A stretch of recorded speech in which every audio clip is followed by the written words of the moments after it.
Members, I am prepared to lift the call on file item number 66. That's SB 406. Clerk will post. All members vote or desire to vote. All members vote or desire to vote. All members vote who desire to vote.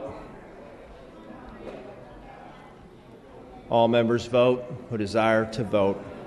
All members vote or desire to vote. All members vote or desire to vote. All members vote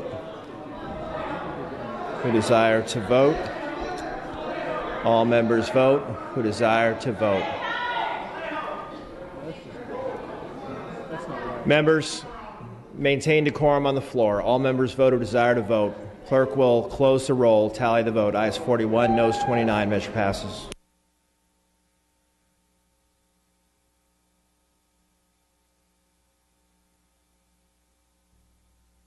Members, we are moving to file item number 5.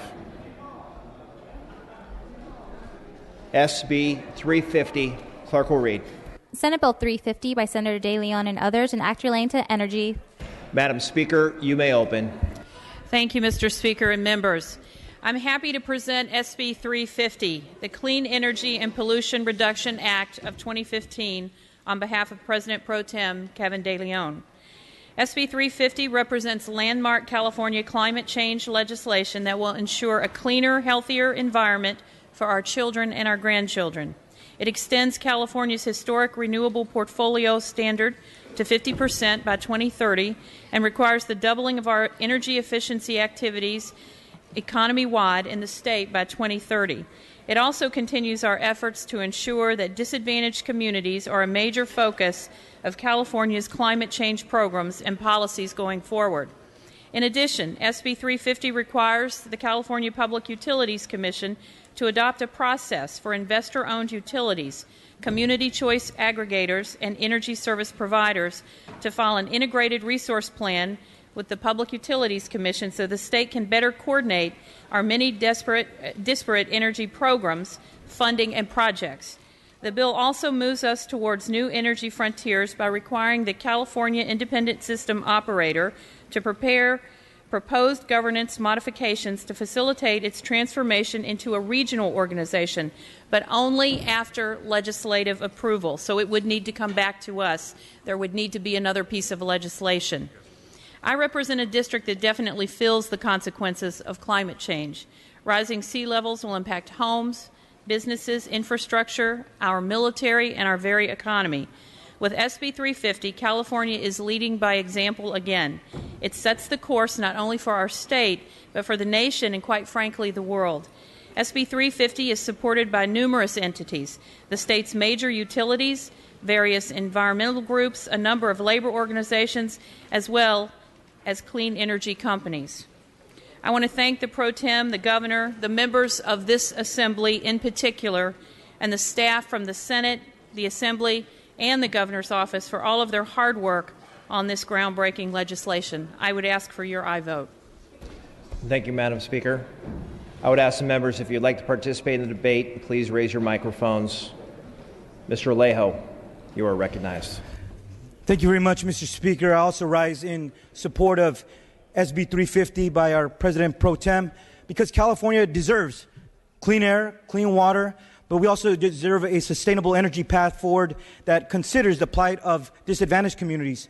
And while SB 350 raises the renewable portfolio standard and increasing energy efficiency and conservation by 2030, the bill also addresses the disproportionate pollution within many of our communities. This monumental bill will set a goal of procuring at least 50% of our state's electricity generation from renewable sources by 2030.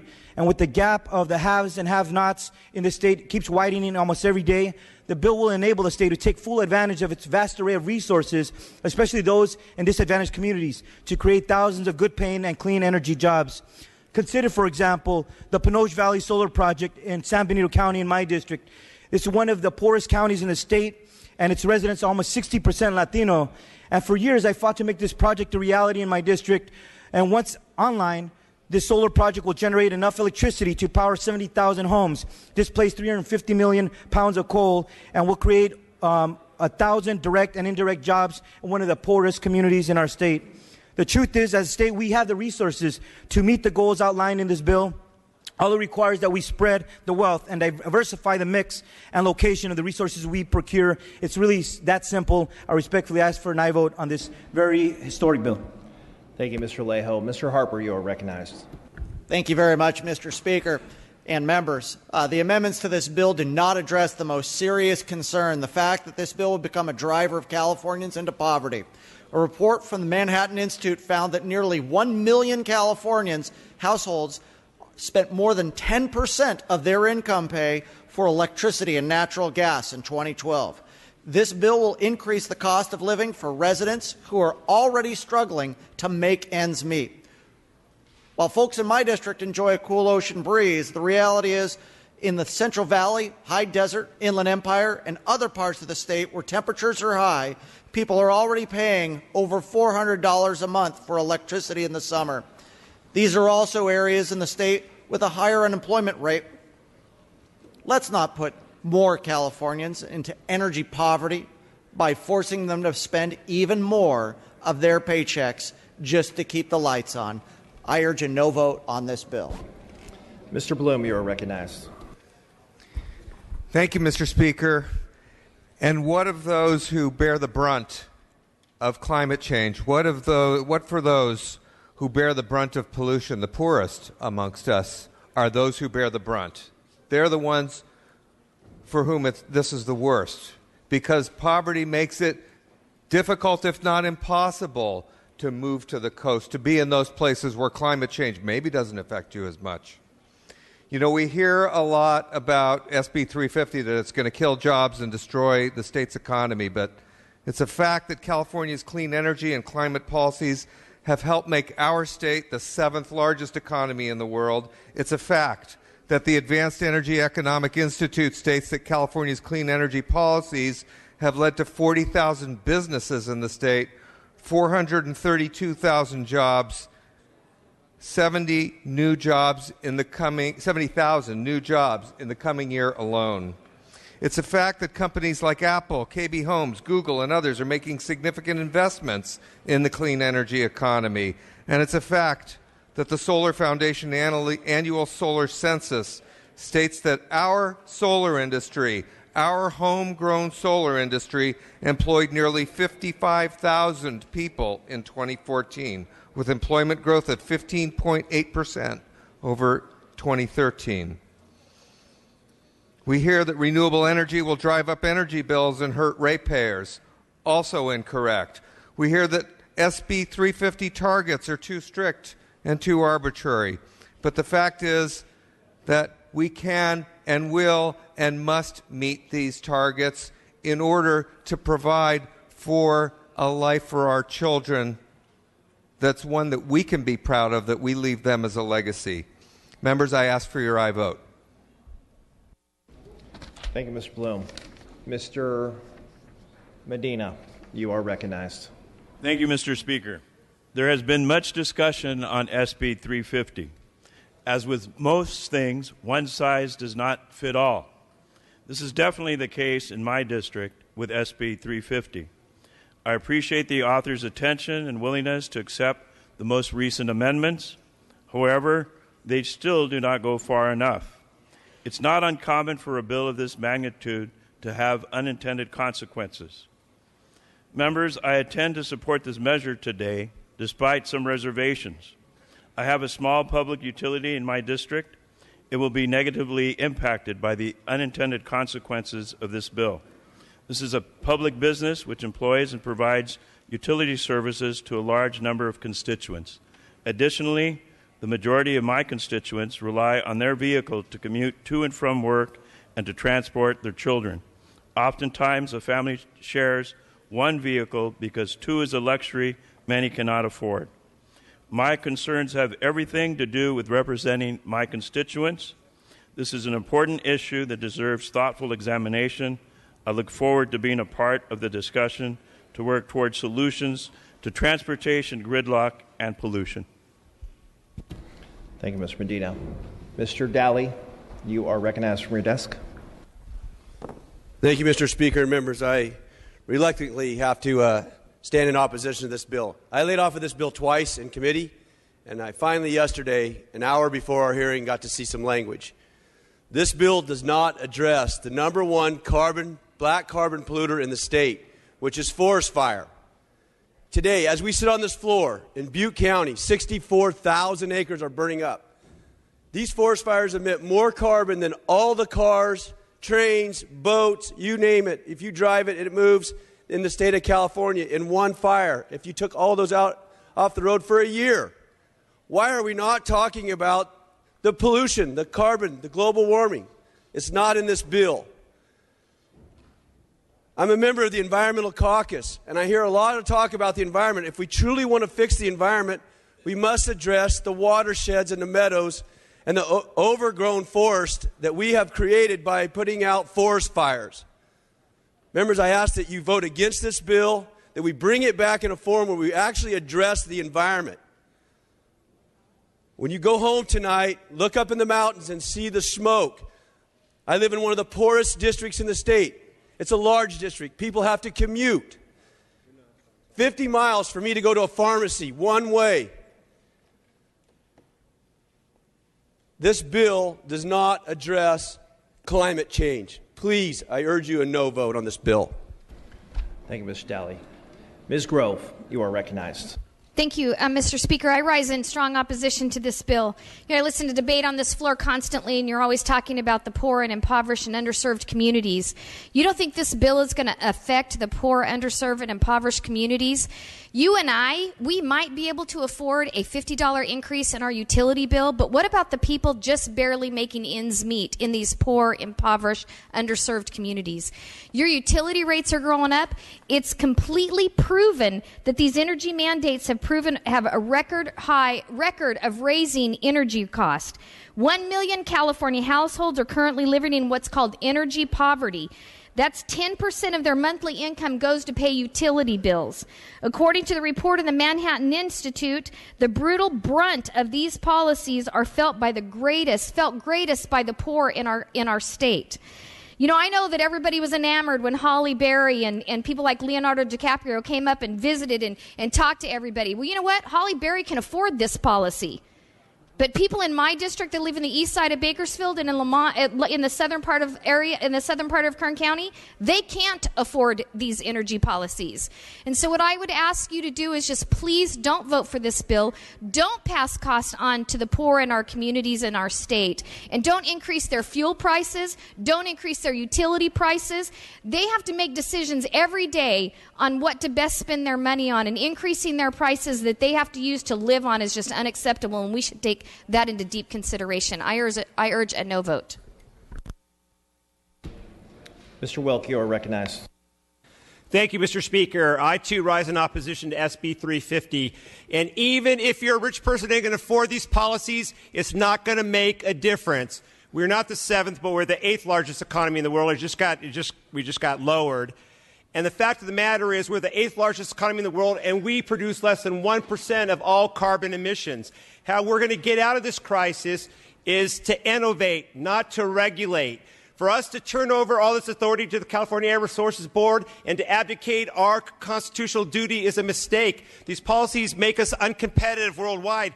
We need to be investing in technologies and then distribute it across the world. Our challenges is not here. It is India, it's China, it's these emerging economies.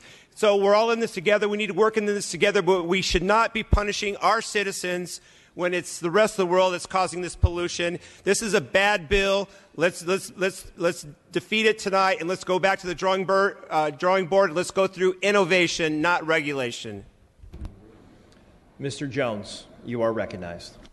Thank you, Mr. Speaker. I want to first acknowledge the hard work that's been done by some of the members of the majority party, especially on this floor, in making SB 350 less egregious than it started out as.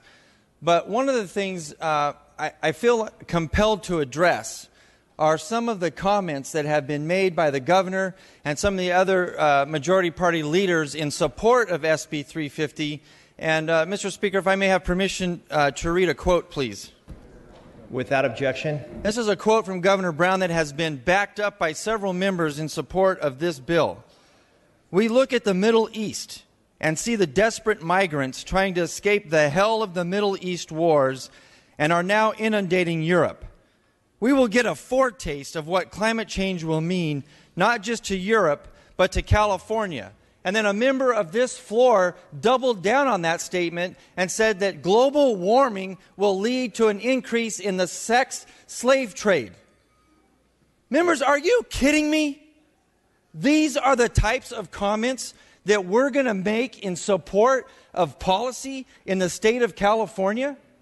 When you make egregious, hyperbolic comments like this in support of policy, you leave the legitimate scientific debate of this policy.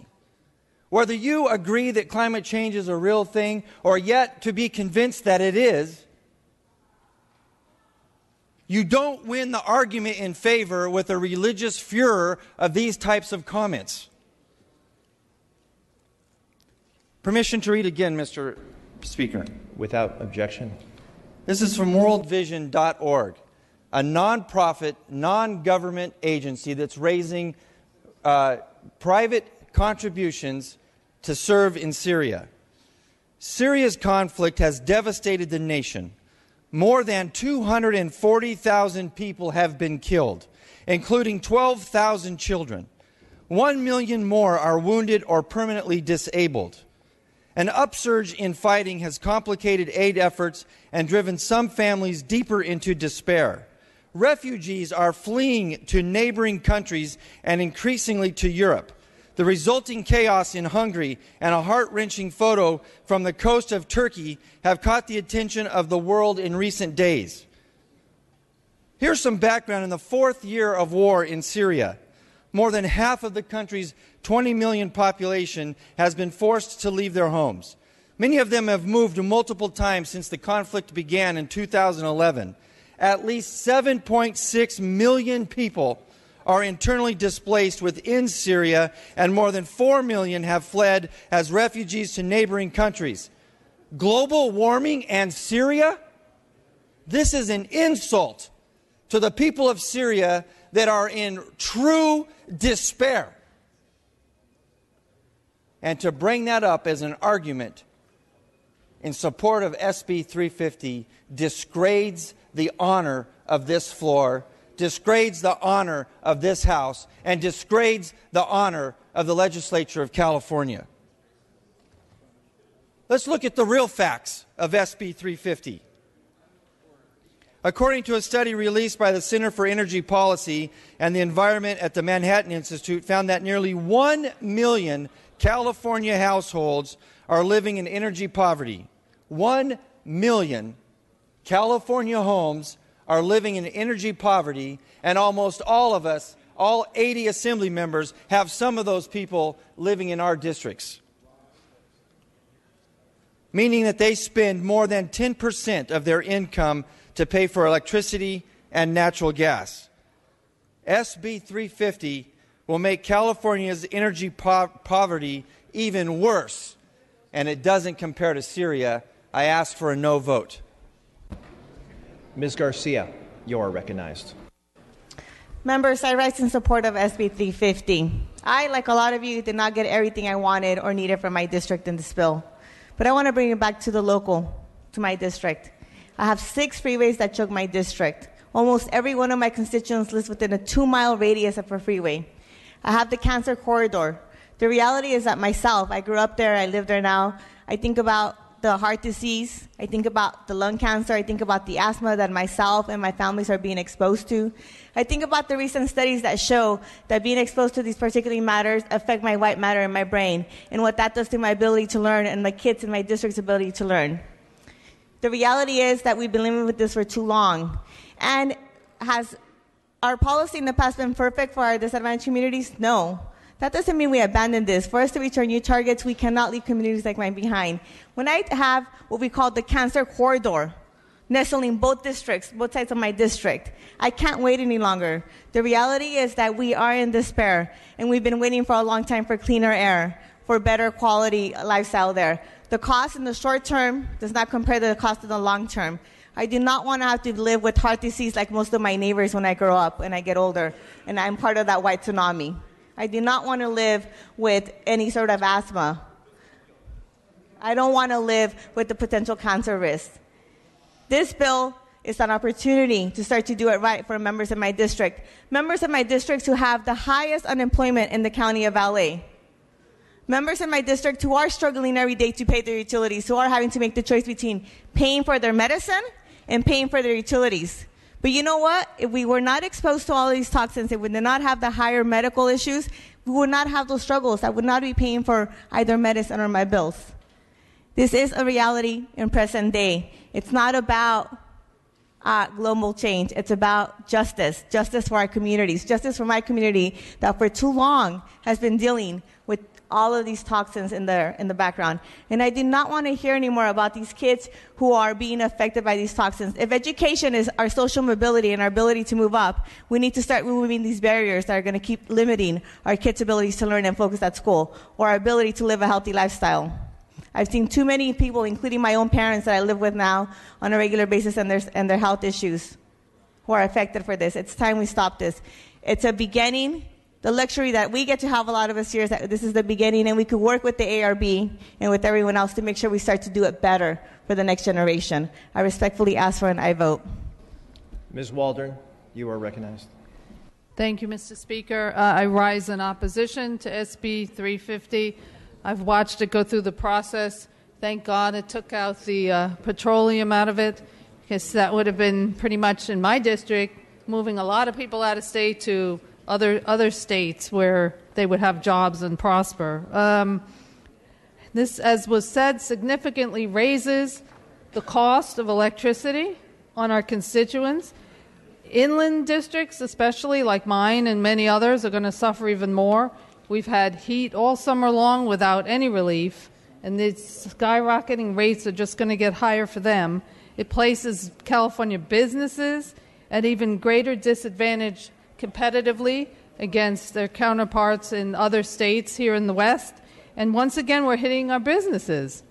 Everyone keeps saying, we want to help businesses, we want to help businesses. Well, this is one of the bills that's going to hurt businesses. Higher prices on goods will be the result. Less job opportunities for those who need jobs the most, and businesses are going to be moving out once again. This bill makes our electric supply much less reliable. Renewables are dependent on the weather. Power plants and fossil fuels have served us well, and they're reliable and they're cost effective.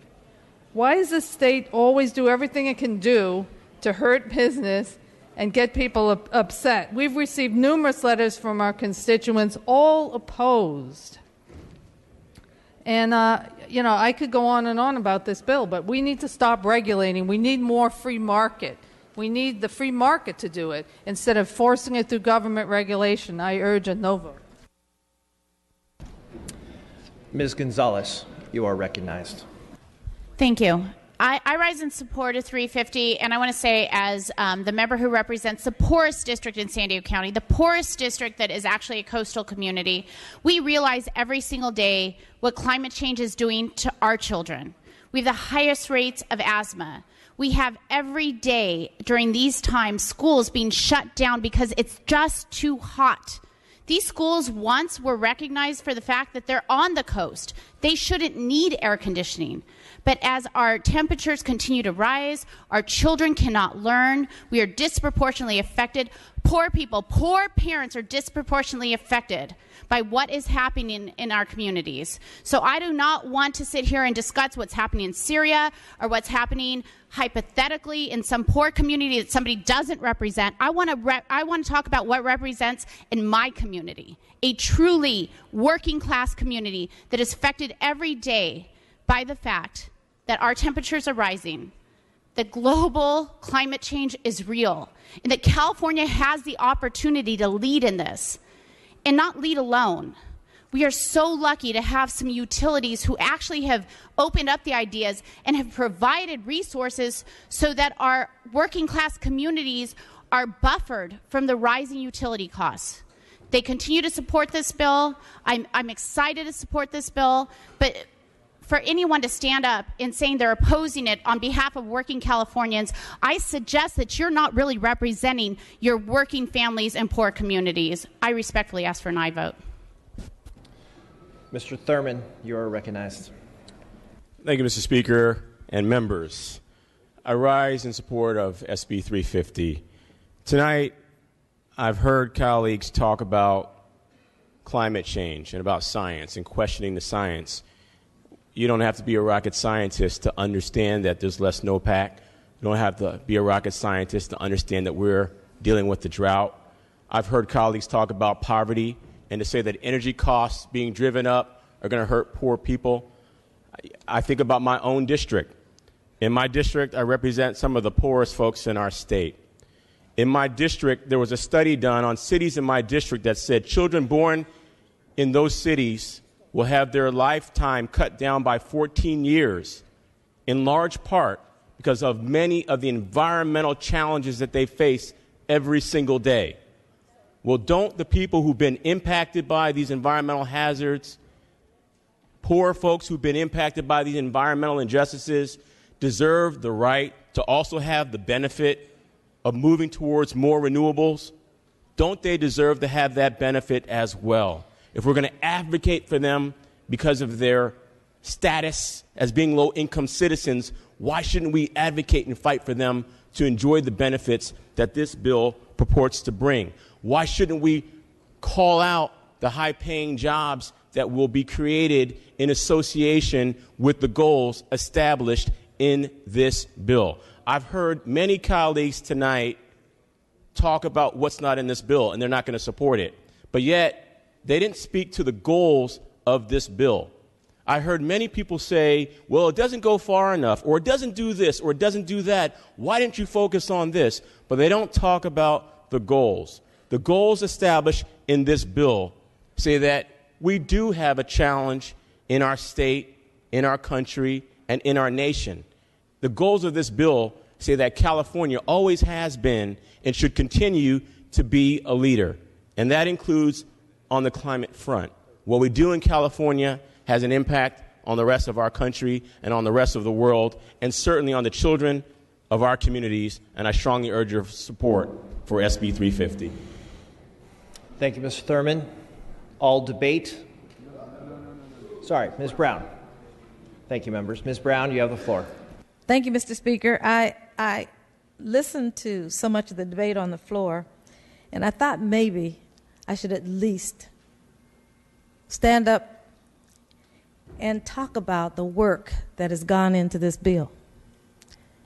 This bill started out a totally different bill.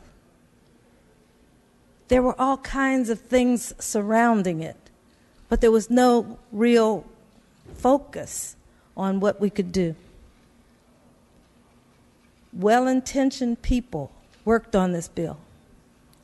And now we've come to a point of where things that people have spoken about tonight on the floor, they're not in there anymore. It's not there anymore. For me, I do have some concerns just for one city, but I went back and started talking to some of the staff about it earlier, and that's going to be worked out. The bill needs to pass. I ask that you join me in voting aye on this particular bill. Thank you. Mr. Hadley. Thank you, Mr. Speaker. And I am a little late to one game here, but let's get ready to rumble.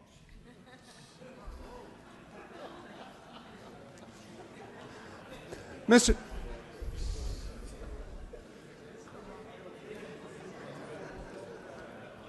Speaker, I have had the opportunity to follow this bill all the way through this year. I'm a member of both the Natural Resources Committee and the Utilities and Commerce Committee. I have voted against this bill twice. I laid off the bill yesterday, really for the simple reason that I had gotten the bill less than 2 hours before the hearing, and the amendments of the magnitude that were taken recently did not allow me to cast a vote in good conscience in committee yesterday. And like my colleague from Riverside, I have serious reservations about the bill. I'm going to cast a vote for SB 350, but I want to set for this body the goal that we need to share, because this is not a project that's going to end today or tomorrow or next year or several years from now. As I listened to the debate on the floor and as I've participated in this discussion in my community, it sounds like we're talking about two Californians. And the reality is we are. We have a coastal economy that is very virtual. It makes money by moving electrons, not atoms. It's software, it's internet, it's medical research, it's money management, it's media. These are not carbon-intensive industries. And this is a set of industries that does not demand a lot of carbon. These are, by comparison, highly trained, highly paid, STEM-educated jobs. And these are in coastal communities where electrical bills are much lower. And as a percentage of income, this is a very small factor in many people's lives. Not everybody's, but many people's lives. But you move just a few miles inland from most of those communities in this state, and we are dealing with some of the most serious poverty of any part of the United States. Despite all the amazing blessings that California has, we have the highest poverty rate in the country. We have among the highest unemployment rates in the country. We have the most expensive housing relative to income. We do have, notwithstanding claims made to the contrary, we have in inland California, we have the highest electricity rates relative to income of virtually any part of this country. And the challenge that we all have to have before ourselves is that the prosperity that we create in the state needs to be broadly shared. Because my colleague from Santa Clarita is correct. California accounts for less than 1% of the carbon emissions on the planet.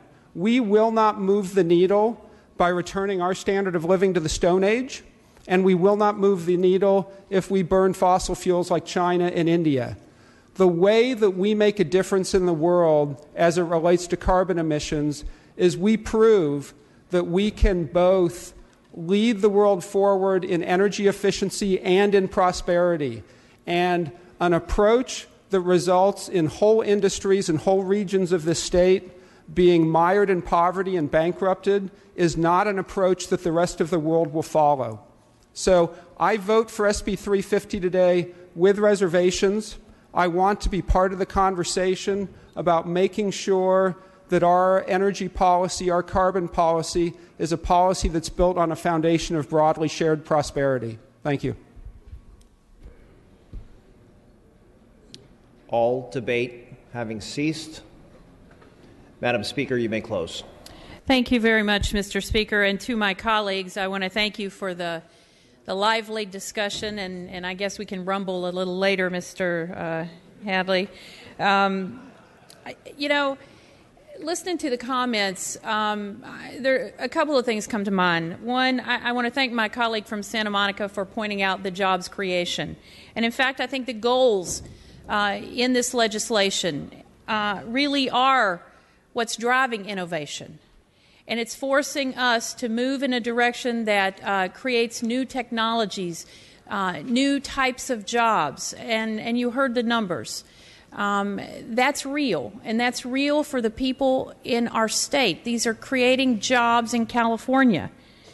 Other comments made, it's a fact that according to the U.S. Energy Information Service, wind and solar power are now cheaper per kilowatt hour than fossil fuels like oil and gas.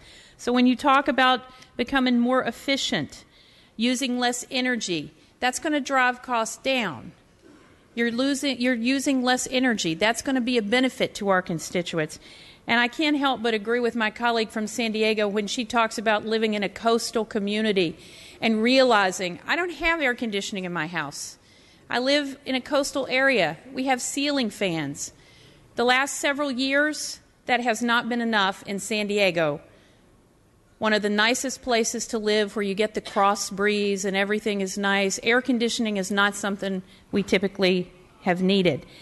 This is forward thinking. These goals are difficult. They're stretch goals to push us to continue to be the kind of California that has really paved the way, not just in the United States, but in the world. So when a state like California leads the way and pushes, it brings others along. And no, by ourselves we can't do it, but we can make a difference.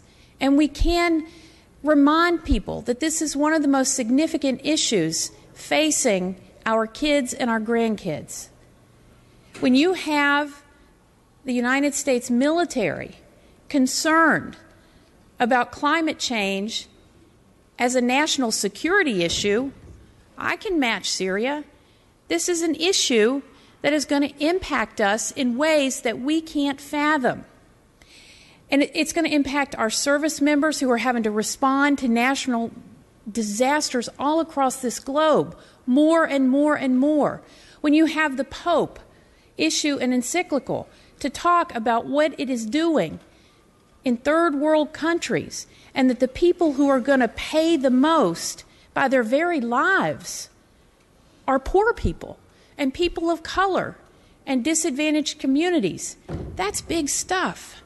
And I have to say, our President Pro Tem of the Senate, Mr. De Leon, has really taken an issue, and he has worked incredibly hard. Now, did he want to push us further? Yes. But you know what? We had a deliberative process, and at the end of the day, we worked together. But his leadership puts us in a position tonight to do something really significant and take the next step forward for California. And that's the kind of vision I want to be part of. That's what I want to be part of. And you know, when you talk about disadvantaged communities, we've spent a lot of time in various caucuses and in our caucus talking about disadvantaged communities and how we need to work to get a better sense of what the needs are. That's what this bill does.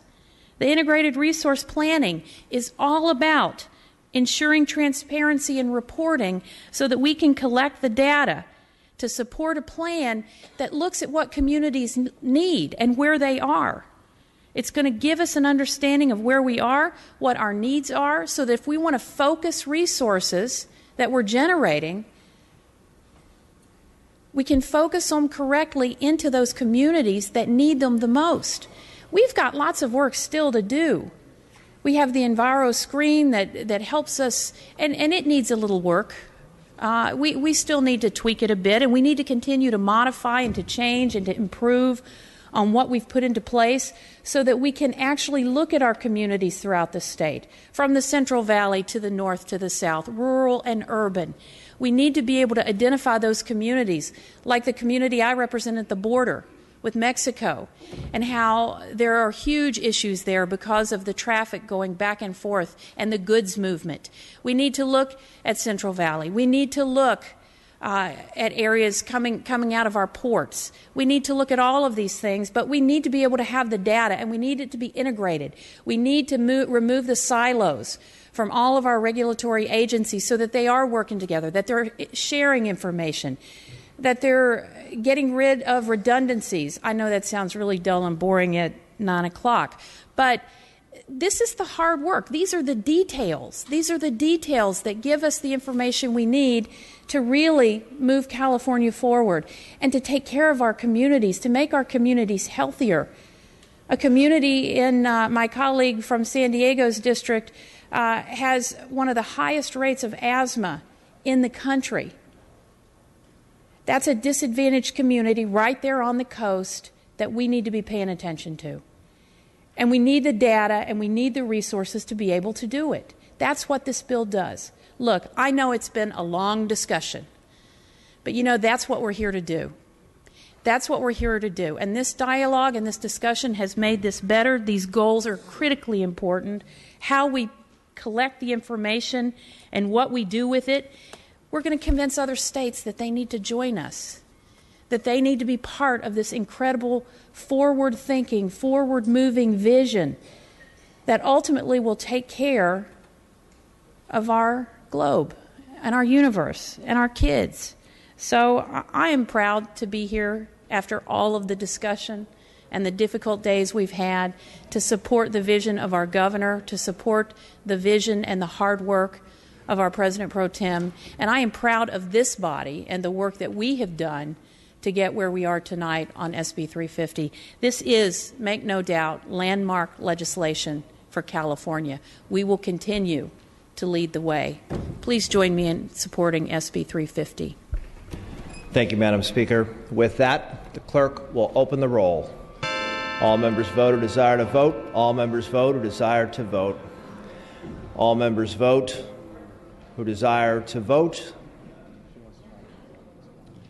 The clerk will close the roll, tally the vote. Ayes 51, noes 26. Measure passes.